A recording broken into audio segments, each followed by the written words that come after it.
તો સુરતમાં મેટ્રોની કામગીરી ફરી વિવાદમાં આવી છે। મેટ્રોની કામગીરી દરમિયાન મેટ્રોની ક્રેન તૂટી ગઈ અને પાસે આવેલા મકાન પર પડી હતી। નાના વરાછા સ્થિત ચીકુવાડી નજીકનો આ બનાવ સામે આવ્યો છે। આ દ્રશ્યોમાં આપણે બતાવી રહ્યા છીએ કે કેવી રીતે ક્રેન મકાન પર તૂટી પડી, જેના કારણે મકાનને નુકસાન થયું છે। મેટ્રોની કામગીરીમાં આ ગંભીર બેદરકારી સામે આવી છે। જોકે સદનસીબે કોઈ જાનહાનિ નથી થઈ। વધુ વિગત સાથે સંવાદદાતા આઝમ સાલે આપણી સાથે જોડાઈ ગયા છે। આઝમ, આ આખી ઘટનાને લઈને ખૂબ ગંભીર બેદરકારી છે, શું વધુ વિગત મળી રહી છે અત્યારે? इतना તમે જેમ બોલ્યા કે સારી વાત છે કે કોઈ જાનહાનિ નથી થઈ, પરંતુ સવાલ એ છે કે જો જાનહાનિ થાય આજે કોઈ પરિસ્થિતિ બીજી હશે। જે દ્રશ્ય તમે જોઈ રહ્યા છો એ સુરત શહેરના નાના વરાછા સ્થિત આવેલા ચીકુવાડીના છે, જ્યાં મેટ્રોની કામગીરી ચાલી રહી હતી અને અચાનક જ ધડાકાભેર આ ક્રેન જે છે જે તૂટી પડી છે। ક્રેનના ઉપર જે લોડેડ ટનના અંદર આપણે કહી શકીએ કે હજારો ટનની આ જે વસ્તુ દેખાઈ રહી છે સીધી ધડાકેભેર પડી હતી અને એક નજીકમાં આવેલું મકાન બંગલો જે દેખાઈ રહ્યો છે તેના ઉપર પડી છે, તેને પણ નુકસાન થયું છે। નીચે ઉભેલી જે પાર્ક કરેલી વાહનો હતા તેને પણ નુકસાન થયું છે, પરંતુ આ સમગ્ર ઘટનાની અંદર કોઈને જાનહાનિ ન થતા એક મોટી દુર્ઘટના ટળી છે। પરંતુ કૃષ્ણા જોવા જાય તો સુરત મહાનગરપાલિકાના કમિશનરના નેજા હેઠળ આખા સુરત શહેરની મેટ્રોની કામગીરી આવતી હોય છે અને આપણે છેલ્લા એક મહિનામાં જોઈ રહ્યા છે કે સમયાંતરે સુરત શહેરના અંદરથી 3 એવા બનાવ આજની સાથે એવા બનીને સામે આવ્યા છે, જેમાં મેટ્રોની ગંભીર બેદરકારી છે। પ્રથમ બનાવ જે સારોલી બ્રિજ પાસે સ્પાન વળી ગયો હતો, ત્યારબાદ ભટારની અંદર એક સ્પાન જમ્પર તરીકે કહેવાતું હોય છે ત્યાં ક્રેક પડી ગઈ હતી અને હવે તમારા સામે છે કે આ આખી ટ્રેન ધડાકેભેર તૂટી પડી છે। જી બિલકુલ આઝમ, આભાર આપનો। તો આ ઘટના જે સામે આવી છે, સદનસીબે મોટી દુર્ઘટના ટળી છે, કોઈ જાનહાનિ નથી થઈ, પરંતુ દ્રશ્યોમાં જે રીતે દેખાઈ રહ્યું છે કામગીરી વખતે આ ક્રેન આખી તૂટી પડે છે અને પાસે આવેલો બંગલો છે તેના પર આ ક્રેન તૂટી પડે છે। કેટલાક વાહનો ત્યાં પાર્ક કરેલા હતા તેને નુકસાન થાય છે।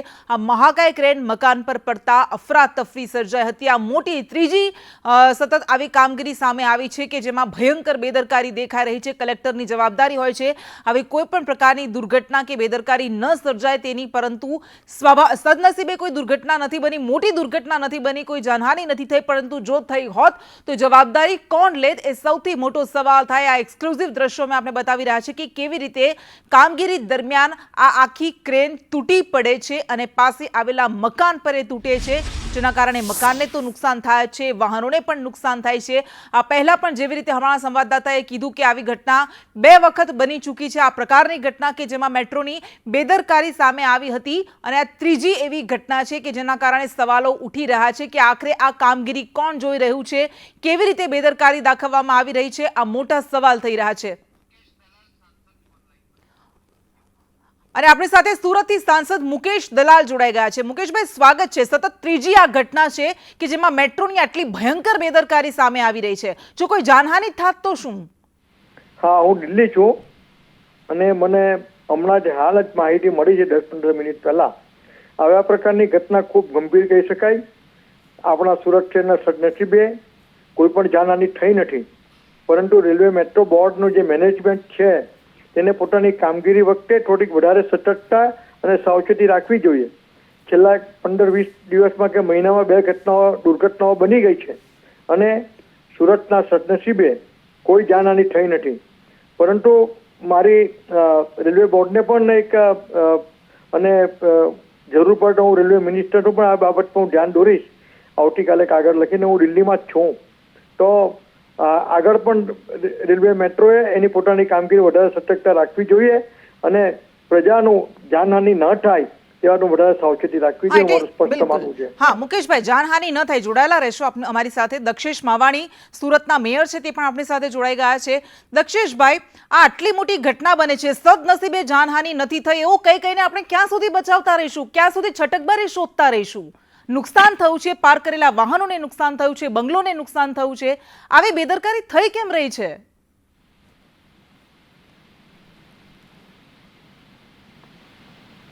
દક્ષેશભાઈ, તો સદનસીબે જાનહાનિ ટળી છે આવું સાંભળ્યું આપે। સાંસદે પણ કહ્યું કે જો કે હું આગળ રજૂઆત કરીશ, રેલવે મંત્રાલયને પણ રજૂઆત કરીશ, કારણ કે સતત ત્રીજી આવી આ ઘટના બની છે, પરંતુ અત્યંત ગંભીર ઘટના છે। આવી ઘટનાઓ વારંવાર બની રહી છે, એના કરતાં પણ વધારે ચિંતાજનક વાત છે. મુકેશભાઈ આપણી સાથે જોડાઈ ગયા છે. મુકેશભાઈ, તમે કહ્યું કે સદનસીબે જાનહાની ટળી છે. સાચી વાત છે કે સદનસીબે ટળી છે, પરંતુ દર વખતે તો નસીબ કામ નથી કરતા ને. ક્યારેક તો એ ખરાબ નસીબ પણ બની જાય છે, લોકો જીવ પણ ગુમાવે છે. તો ક્યાં સુધી કોઈકની બેદરકારીને કારણે લોકો ભોગવતા રહેશે? બિલકુલ સાચી વાત છે. અને સુરક્ષાની પ્રજાનું નસીબ છે કે જાનહાની નથી. આવતીકાલે નસીબ નહીં હોય તો દુર્ઘટના પણ સર્જાઈ શકે છે. હું થોડીક વધુ વિગત અને થોડીક વધારે માહિતી મેળવીને આ બાબતે આવતીકાલે હું દિલ્હીમાં જ છું, તો શક્ય હશે તો રેલવે મિનિસ્ટર્સને મળવાનો પ્રયત્ન કરીશ, અથવા એમને એક લેખિત રજૂઆત પણ હું આવતીકાલે કરીશ. બિલકુલ, આપ લેખિત રજૂઆત કરશો. પરંતુ મુકેશભાઈ, પહેલા જે 2 ઘટના સામે આવી, બેદરકારી સામે આવી, એમાં ખબર પડી છે ખરા કે કોની બેદરકારી હતી? આગળ પણ એક ઘટના બની છે ને એને માટે કોઈ તપાસ સમિતિ તો કે થઈ નથી કે એમાં થાય, પણ હવે આ જે પણ કોઈ કરશે એની માહિતી મેળવીને પછી રેલવે મિનિસ્ટર ધ્યાન દોરીશું. એટલે આજ મુકેશભાઈ નથી લાગતું કે આજ આપણી ખામી છે કે લીપાપોતી થઈ જાય છે કે ઠીક છે તપાસ કરીશું, પછી કોઈ તપાસ થતી નથી, ચોથી ઘટના બને એની રાહ જોવાય છે, અને એના કારણે જ ગુજરાતમાં આટલી મોટી ઘટનાઓ બનતી રહે છે. હા, પણ એટલે હું થોડીક વધારે માહિતી મળીને આવતીકાલે હું રેલવે મિનિસ્ટરનું ધ્યાન દોરું છું.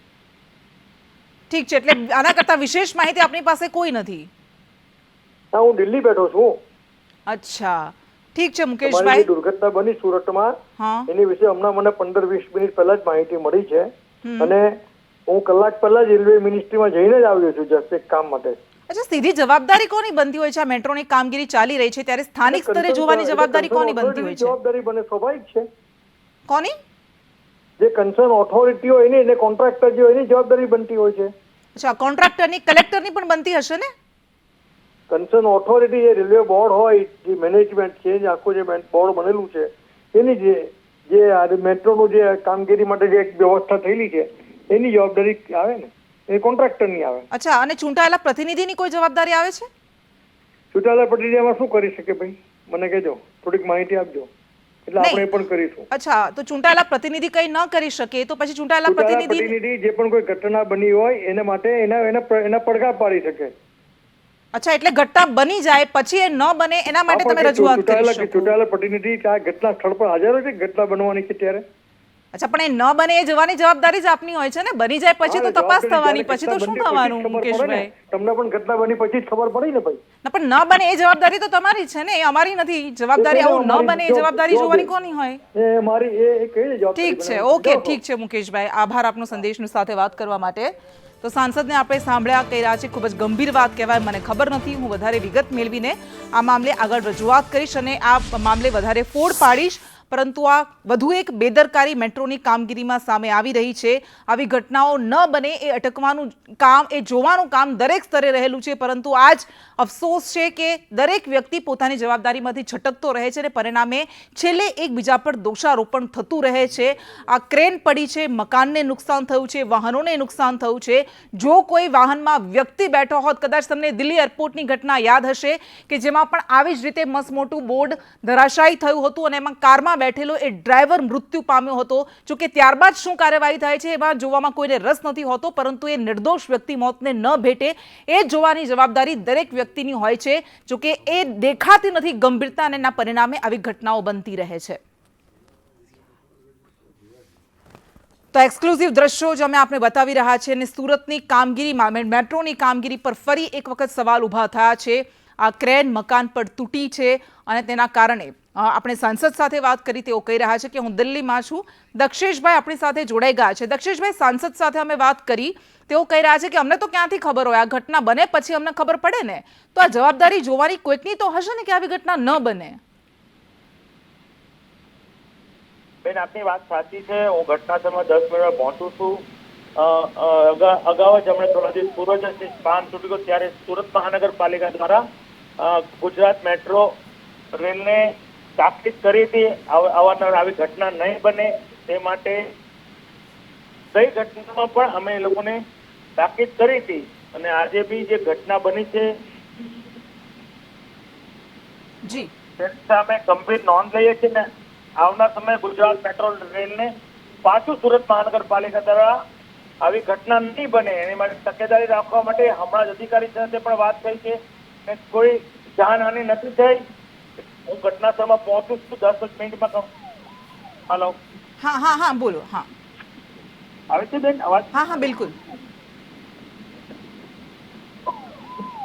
જી દક્ષેશભાઈ. હા બેન. હા આપનો અવાજ આવે છે. આપે કહ્યું કે હું ત્યાં પહોંચી રહ્યો છું, પરંતુ શું એ ખાતરી આપી શકશો દક્ષેશભાઈ કે હવે આવી કોઈ ઘટના ન બને? કારણ કે વારંવાર આ થઈ રહ્યું છે. બેન, આપની વાત સાથે હું સહમત છું. આવી ઘટના નહીં બને. ગયા થોડા દિવસ પૂર્વે જે ગુજરાત મેટ્રો રેલ જે સ્પાનનો તિરાડ આવી હતી, ત્યારે પણ અમે ગંભીર રીતે ગુજરાત મેટ્રો રેલના એમડી સાથે પણ અમે વાત કરી હતી. અને હમણાં જ મારે વાત થઈ છે ગુજરાત મેટ્રો રેલના આવી ઘટના ફરીવાર ન બને, કોઈ જાનહાની ન બને તે માટે તાકીદ પગલાં લઈ. અચ્છા દક્ષેશભાઈ, આ પહેલા પણ જે આખી એક ઘટના સામે આવી હતી, વિડીયો સામે આવ્યો હતો કે જેમાં મેટ્રોની કામગીરી જે ચાલી રહી છે એના પિલ્લર પર જ આખો નમી પડ્યો હતો એ પિલ્લર, અને હવે આ ઘટના સામે આવી છે. તો તમને નથી લાગતું કે મેટ્રો જે ખૂબ મોટો અને મહત્વાકાંક્ષી પ્રોજેક્ટ છે એમાં જો આવા છીંડા બનશે તો એ ખરેખર ગંભીર વિષય છે? બેન, ખરેખર ગંભીર બાબત છે. તે માટે જે અમે એ બાબતે ચિંતિત છીએ. જે કઈ ઘટના બની તે સમયે જ અમે તમામ અધિકારીઓ સાથે સુરત મહાનગરપાલિકા તાકીદ કરીએ છીએ કે આવી ઘટના ફરીવાર નહીં બને. અચ્છા, તો એક્શન જવાબદાર છે એમની સામે એક્શન લેવાશે? ને વારંવાર આવી ઘટના બને તે માટે સુરત મહાનગરપાલિકા દ્વારા ગુજરાત મેટ્રો રેલને એક્શન પણ લે કે આવી ગંભીર ઘટના ન બને ફરીવાર. અચ્છા દક્ષેશભાઈ, આપ પહોંચી રહ્યા છો, આપે કહ્યું કે હું વધારે વિગત મેળવીશ, પરંતુ આપની પાસેથી એ જાણવું છે, દર્શકો પણ જાણવા માંગે છે કે આ ઘટના જ્યારે અત્યારે આ મેટ્રોની કામગીરી થઈ રહી છે તો અત્યારે સૌથી બેઝિક જવાબદારી નીચલા સ્તરે કોની આવતી હોય છે જોવાની? બેન, આ પ્રોજેક્ટ ગુજરાત મેટ્રો રેલ દ્વારા થાય છે, એટલે કોર્પોરેશનના કોઈ કર્મચારી આમાં હોતા નથી. એટલે આખો વિભાગ અલગ જ છે. પણ સુરત મહાનગરપાલિકા દ્વારા આ વખતે પણ હમણાં તેમના અધિકારી સાથે વાત થઈ છે અમારી કે આવી ઘટના નહીં બને ને જે તે અધિકારીઓ પર કાયદેસરની કાર્યવાહી કરવી પડે, તો એ માટે અમે ત્યાંથી જણાવવામાં પણ આવ્યું છે. ને ઘટના સ્થળે પહોંચીને હું આપની સાથે વાત કરું. ઠીક છે દક્ષેશભાઈ, આભાર આપનો સંદેશનું સાથે વાત કરવા માટે. તો નાના વરાછામાં ચીકુવાડી નજીકની આ દુર્ઘટના છે. મેટ્રો દોડે તે પહેલા જ સુરતમાં આ ભય કેમ ફરી વળે છે એ સવાલ થાય, કારણ કે સતત આવી ઘટનાઓ બની રહી છે. પહેલા સ્પાન નમી પડ્યો હતો, જોકે એ સમયે પણ સદનસીબે નસીબ કામ કરી જાય છે દર વખતે, પરંતુ શા માટે જેમને કામ કરવાનું છે એ પોતે બેદરકારી દાખવે છે એ સવાલ થાય. આ દ્રશ્યો અમે આપને બતાવી રહ્યા છે. આ ક્રેન આખી તૂટી પડી છે અને તેના કારણે મકાનને નુકસાન થાય છે, વાહનોને નુકસાન થાય છે. જોકે ત્યાં કોઈ લોકો એ સમયે એવી રીતે નહોતા હાજર કે તેના કારણે આ જાનહાની બચી જાય છે, જાનહાની ટળે છે. પરંતુ આ વારંવાર આવી ઘટનાઓ બને છે તો કોની જવાબદારી ફિક્સ થશે, કોની સામે પગલાં લેવાશે એ સવાલ ઉઠી રહ્યો છે. એ પગલાં લેવાશે કે કેમ એ તો સૌથી મોટો સવાલ થાય, કારણ કે દર વખતે કારણ કે કોઈ જાનહાની નથી થતી એટલે બધી લીપાપોતી થઈ જાય છે અને પછી બીજી ઘટનાની રાહ જોવાતી રહે છે. પરંતુ આ મેટ્રોની કામગીરી અત્યંત મહત્વાકાંક્ષી આ પ્રોજેક્ટ છે, આખા દેશની આ પ્રોજેક્ટ પર નજર છે, અને એમાં જો આવી રીતે વારંવાર બેદરકારી અને છીંડા સામે આવતા રહેશે તો એ ખરેખર ખૂબ જ ગંભીર બાબત છે. આપણે પદાધિકારીઓ સાથે વાત કરી, આપણે નેતા સાથે, સાંસદ સાથે વાત કરી, મેયર સાથે વાત કરી, તેઓ કહી રહ્યા છે કે આગળ આપણે તપાસ કરીશું. આઝમ આપણી સાથે જોડાઈ ગયા છે. આઝમ, આપણે સાંસદ સાથે પણ વાત કરી, મેયર સાથે પણ વાત કરી. સાંસદ તો એવું કહે છે કે ભાઈ ઘટના બની ગઈ પછી તમને ખબર પડી ને, પહેલા તો કોઈને ખબર ન હોય, એમ મને પણ ખબર નહોતી. વાત એ લોકોની સાચી છે કે કોઈ ઘટના બને ત્યાર પછી જ ખબર પડતી હોય છે, પરંતુ એમની એક ફરજ હોય છે કે એમને સમયસર એ બાબતે મિટિંગ બેઠકો કરવી જોઈએ, જે એને એમ લોકો નથી કરી રહ્યા. અને મેં જેમ તમને અગાઉ જણાવ્યું તો રીતના આખો પ્રોજેક્ટ જે છે સુરત મહાનગરપાલિકાના કમિશનરના નેજા હેઠળ આવતો હોય છે, તો પછી ક્યાંક ને ક્યાંક હવે લગભગ 3 ઘટના આપણે જોઈ રહ્યા છે. તો પછી એના અંદર મહાનગરપાલિકાના કમિશનરને પણ ઠપકો મળવો જોઈએ કે કેમ આવી મોટી ચૂકો થઈ રહી છે. એક ફરી સ્પાન નમી જાય છે, હજુ સુધી તેના ઠેકાણા નથી, અને હવે આ જે આખું ક્રેન તૂટી પડે છે અને એના સાથે હજારો ટનનું વજન ધરાવતું જે બીજી ઉપરની ક્રેન હતી એ પણ તૂટી પડે છે, એક મકાન પર પડે છે. સદનસીબે આપણે અત્યારે વાત કરી રહ્યા છીએ ત્યારે કોઈ કેઝ્યુઅલ્ટી નથી, પરંતુ જો કેઝ્યુઅલ્ટી થઈ ગઈ હતી તો પણ આ લોકો એક જ વાત કરશે અને આ ભવિષ્યમાં પણ આજે પણ એક જ વાત કરવાના, આમાં અંદર એક તપાસ સમિતિની રચના કરવામાં આવશે, 8 દિવસના અંદર રિપોર્ટ સબમિટ કરવાનો આવશે. અને કૃષ્ણા, તમને પણ ખબર છે, મને પણ ખબર છે કે રિપોર્ટમાં શું આવશે. બિલકુલ બિલકુલ, આભાર આપનો આઝમ તમામ વિગત માટે. એટલે આપણને આ વિશ્વાસ એટલો બધો બેસી ગયો છે કે પછી તપાસ કમિટીના રિપોર્ટ્સમાં આવતું શું હોય છે. આપણને પાલનપુરની પણ એક ઘટના યાદ હશે કે જ્યાં એક બ્રિજ ધરાશાયી થયો હતો અને નીચે જે રિક્ષા પાર્ક કરવામાં આવી હતી એ રિક્ષા ના માલિકો, રિક્ષામાં બેઠેલા સવાર જે લોકો હતા એ મોતને ભેટ્યા હતા. જો કે આ દર વખતે એવી રાહ કેમ જોવાય છે કે કોઈ જાનહાનિ થાય પછી જ આપણે વધારે ગંભીર બનીશું.